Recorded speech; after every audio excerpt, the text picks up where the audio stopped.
วัสดีเด้อทุกคนไม่มาอยู่หอกต้นไห้ต้นมักไงต้นเก่าเนาะพอรีบพอตอนนี้ก็3 โมงยังเนาะพอลึกมาหัวฝนตกทุกคน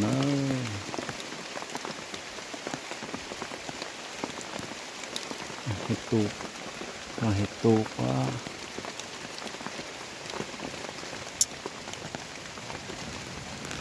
มูยังขึ้นพันขึ้นมาหัวสำเนามูที่ตื่น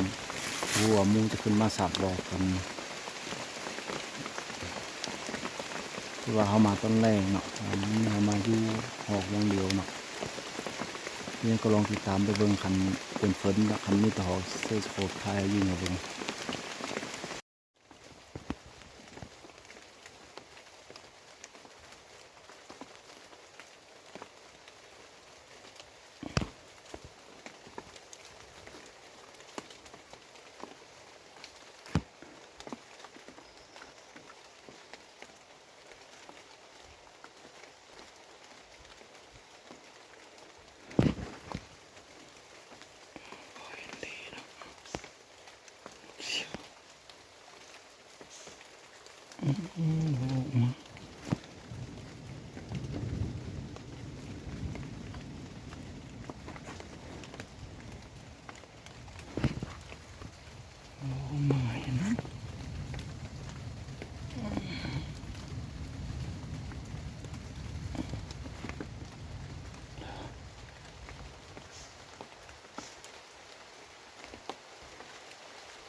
แล้วเนาะ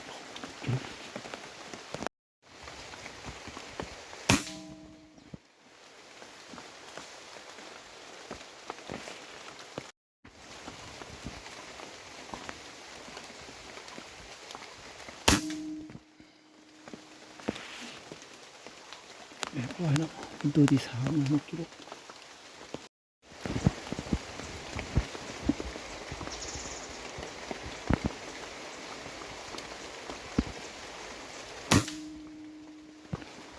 ว่าเนาะเป็นตัวที่3เนาะกิโล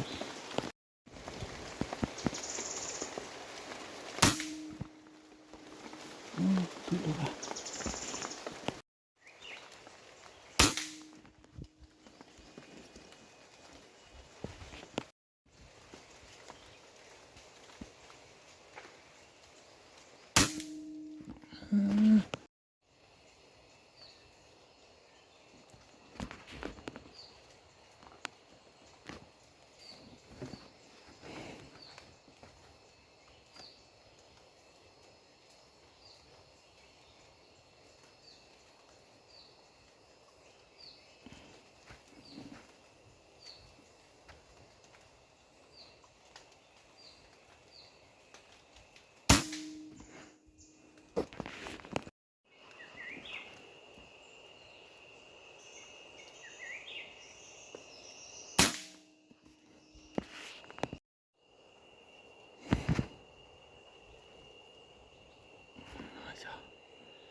ลูกค้าเห็นดอกม่วงเราเห็นอยู่ดีนะ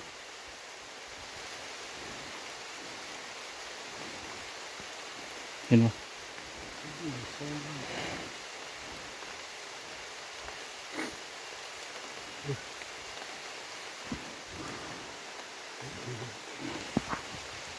จริงจริง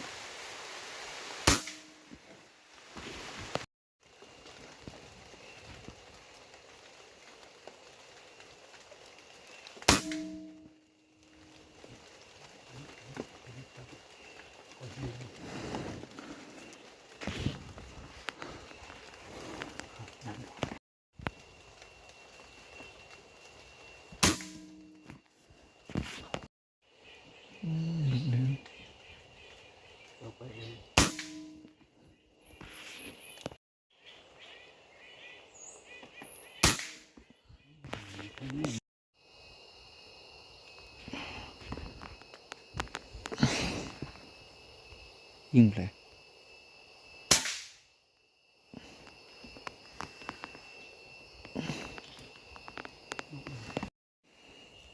ยิงเลยก็ยิงออกยิงโดนไปยิงดูสลายไปใช่ไหม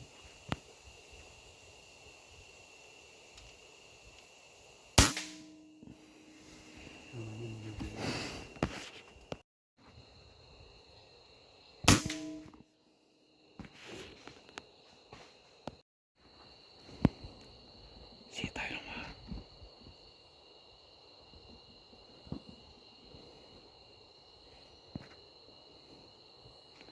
เสียตายลงมาตาย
ตีไงตัวก็ตีไงเดี๋ยวนะ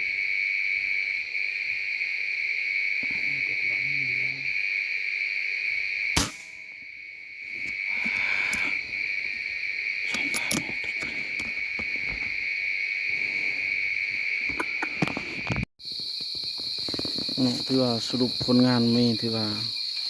ก็โอเคอยู่เนาะแต่ว่ายิ่งหอกมีฟาดร้ายเนาะหอกมาโคตรมืดเลยหอก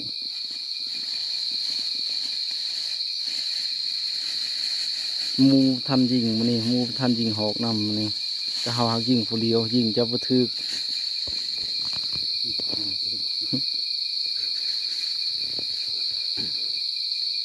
นี่ก็ขอบใจเด้อชีทุกคนที่เขามารับชมหรือว่าเฮ็ดคลิปที่ผ่านมาผิดพลาดตรงไหนก็ขอโทษขออภัยนำเด้อคลิปนี้ขอจบลงเพียงเท่านี้ขอขอบใจเด้อ